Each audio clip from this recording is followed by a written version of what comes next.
Hi hello నమస్తే welcome to my channel. నేను మీకు ఇప్పుడు నా స్టైల్లో చారు ఎలా చేయాలో చూపిస్తా. ముందుగా స్టవ్ పైన కడాయి పెట్టుకొని కడాయి వేడైన తర్వాత ఆయిల్ వేసుకోండి. నూనె వేడైన తర్వాత పొడుగ్గా కట్ చేసి తీసుకున్న ఉల్లిపాయలు, ఆవాలు, జీలకర్ర, ఎండుమిర్చి,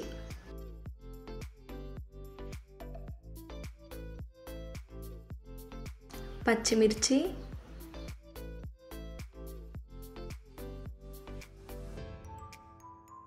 కరివేపాకు,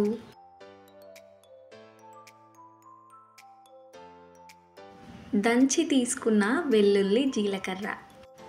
చారు చేసేటప్పుడు ఎప్పుడైనా సరే తప్పకుండా వేయాల్సింది వెల్లుల్లి, జీలకర్ర. 1 టీ స్పూన్ ఉప్పు, మీరు మీ టేస్ట్కి తగినంత ఉప్పు వేసుకోండి. కొత్తిమీరాకు,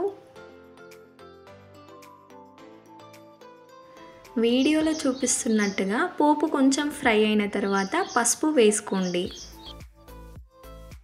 ఒకసారి అడుగు వరకు సన్నని మంట మీద కలుపుకోండి. ముందుగా నానబెట్టిన చింతపండు రసం పోసుకోవాలి.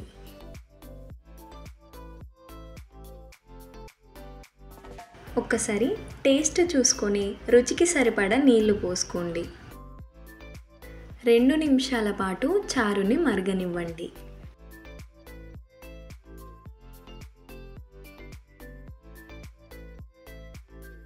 అంతే, 2 నిమిషాల తర్వాత స్టవ్ ఆఫ్ చేయండి.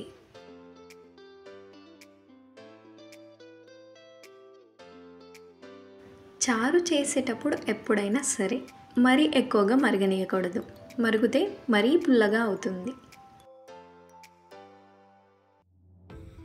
చారు కొంచెం చల్లారిన తర్వాత ఉల్లిపాయలు వేసుకోవాలి.